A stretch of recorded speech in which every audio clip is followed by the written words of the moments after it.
ඇයි අයිස් මෙච්චර භයානක? ඉස්සර කතා කරේම හෙරෝයින් ගැන, කොකේන් ගැන. දැන් හෙරෝයින්, කොකේන් ගැන ඉතාම කලාතුරකින් ඇහෙන්නේ. ලෝකේ හැම තැනින්ම ඇහෙන්නේ අයිස් ගැන ඇහෙන්නේ. ඉතින් අයිස් ගැන බේසික් හරි අපි දැනගෙන හිටියේ නැත්තම් අඩුම තරමේ අයිස් අඳුර ගන්න බැරි වෙනවා අපිට. මේකේ විද්‍යාත්මක වචන වලින් නමක් කියන්න එපා. අයිස් කියන්නේ නිකන් මිනිස්සු කට වචනට දාගත් එකක්. ක්‍රිස්ටල් මෙතෆෙටමීන් කියන කෙමිකල් එක. මේක පවුඩර් හැටියට, පෙති හැටියට, කැට හැටියට එනවා. මේක මේ කැට හැටියට එන එක ඇත්තටම අයිස් කෑලි වගේ.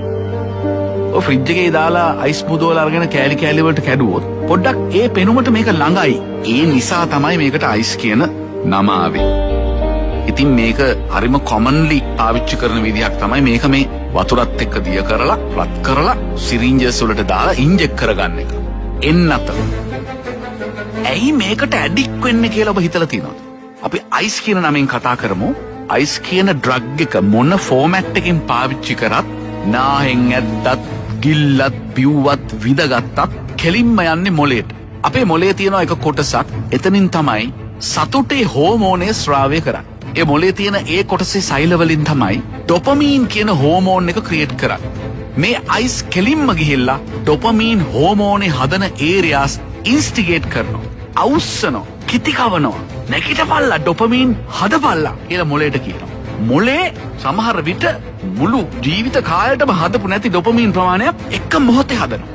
මේවා සිස්ටම් එකට ආපු ගමන් පුදුම ප්‍රීතියක් දැනනවලු, පුදුම එක්සයිට්මන්ට් එකක් එනවලු, පුදුම ආතල්ලක් දැනෙනවලු, මහන්සිය දැනෙන්නේ නැහැලු.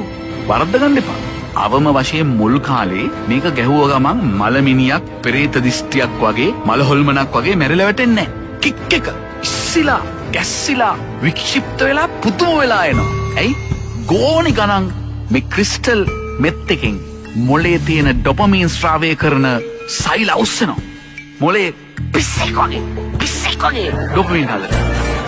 ඉතින් හොඳයි නේ. එහෙමද ටක් ගාලා හිතුනේ. ඔම මේක මාරුනේ. පුදුම ප්‍රීතියක්. හැම වෙලාවෙම වෙන සීන් එකේ ඉන්නේ. ඕන දෙයක් පැය ගණන්, දවස් ගණන් කරන්න පුළුවන්. කණ්ඩ බොණ්ඩවත් බඩගින්නක්වත් එන්නේ නැහැ. ඇයි? ත්‍රිල වැඩි. ෆුල් පිබිදිලා වැඩ කරන්නේ. ඉතින් ආයෙ හිතන තුති හොඳයි නේ. පොඩ්ඩක් ඉන්න කියනකම්. ටික දවසක් මේ ගමන යනකොට මොලේ සෛල වෙහෙස වැඩි. අයිස් එනවා, මොලේ සෛල අවුස්සනවා, ඩොපමීන් හදපන් කියනවා. මේක හරියට වැඩවසම් යුගයේ මරව වැඩ ගන්නවා වගේ මොලේ ඩොපමීන් නිෂ්පාදනය කරන සෛල තියෙන ඒරියා එක මරව වැඩ ගන්නවා. ටික දවසක් ගියාට පස්සේ මේ සෛල වලට මහන්සි තවදුරටත් ස්වභාවික යාන්ත්‍රණය යටතේ ඩොපමීන් හදාගන්න මේ සෛල වලට බැරි වෙනවා. සෛල කම්මැලි වෙනවා. සෛල ටයර්ඩ් වෙනවා. අයිස් ටිකක් ගැහුවොත් විතරක් අමාරුවෙන් ඩොපමීන් කොහොම හරි ටිකක් හදනවා. ඩොපමීන් තමයි අපිට සතුට දනවන දේවල් නැවත කිරීමේ ආස්වාදය ගැන කියලා දෙන්නේ. ජයග්‍රහණයක් ලබන එක, රහ කෑමක් කන එක, සුන්දර දසුනක් බලන එක, ආස හිතන දෙයක් කරන එක, ස්පෝර්ට්ස් කරන එක, ආදරේ කරන එක. මේ ඔක්කොම ඩොපමීන් වල ප්‍රතිඵල. ඩොපමීන් වල තවත් එක ඉෆෙක්ට් එකක් තියෙනවා. ඩොපමීන් යම් කිසි ක්‍රියාවකින් ඩොපමීන් එනවා නම් අපේ ඇඟ අපිට නිතරම කියනවා, අපේ මොළේ නිතරම කියනවා, ඒ ඩොපමීන් එන වැඩේ ආයි කරන්න බබා. මුල් කාලේ ඇඩික්ට් වෙනවා කියලා කියන්නේ අන්න ඒකට. අනේ තව අයිස් ගහන. කාලයක් යද්දී ඩොපමීන් නිෂ්පාදනාගාරය අඩපණ වෙනවා, අක්‍රිය වෙනවා. ඩොපමීන් නැති වෙනවා ඇඟට. ස්වභාවික යාන්ත්‍රණයෙන් ඩොපමීන් හදන එක නවතිනවා. දැන් වැඩ කරන්නේ කෙමිකල් එකට විතරයි. ස්වභාවික මිනිස්සෙගේ ඩොපමීන් යාන්ත්‍රණය සති 2-3ක් යනකොට අපේ ඇඟේ, අපේ ඔළුවේ, අපේ මොළයේ ඩොපමීන් නිෂ්පාදනාගාරය නතර වෙනවා. සතුට නැති වෙනවා. අන්න මිනිස්සු හොල්මන් වගේ වෙන්න ගන්නවා. එක්කෝ අනවශ්‍ය බීතියක් ඒ මිනිස්යාගේ ඇඟ ඇතුළට යනවා. එක්කෝ ඒ මිනිහා ඒකේ අනිත් පැත්ත සම්පූර්ණයෙන්ම තිරසනෙක් වෙනවා. දැන් ඒ පුද්ගලයාටම තේරෙනවා මේක උනේ අයිස් ගහලා කියලා. එයාට අයිස් ඕනේ නැහැ. එයාට ඩොපමීන් ඕනේ. ඩොපමීන් ඕන නිසා එයා වඳිනවා. අනේ මට අයිස් ටිකක්. එයා දන්නවා මේක විනාශයක් කියලා. එළියට එන්න බෑ.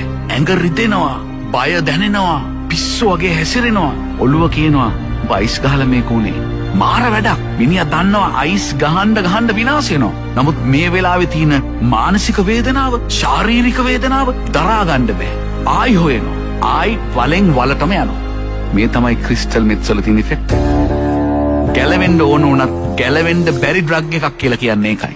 ගහලා වැදිලා වන වෙච්ච මිනිහට ගැලවෙන්න ඕනේ, ගැලවෙන්න බෑ. ඒ මිනිහම දන්නවා ගැලවෙන්න ඕනේ මට ජීවත් වෙන්න දෙන්නේ නෑ. මේ ක්‍රිස්ටල් මෙත් එක, මේ අයිස් ඒත් ආයි ඕනේ.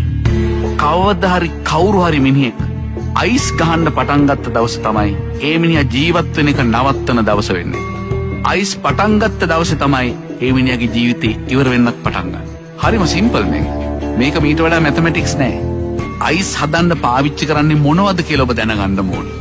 අයිස් හදන්න පාවිච්චි කරන කිසිම අමුද්‍රව්‍යයක් ස්වාභාවික නෑ. අයිස් හදන්න පාවිච්චි කරන සියලුම අමුද්‍රව්‍ය ආටිෆිෂියලි ලැබ්ස් වල එහෙම නැත්නම් කර්මාන්ත ශාලාවල මෑන් මේඩ් ඒවා.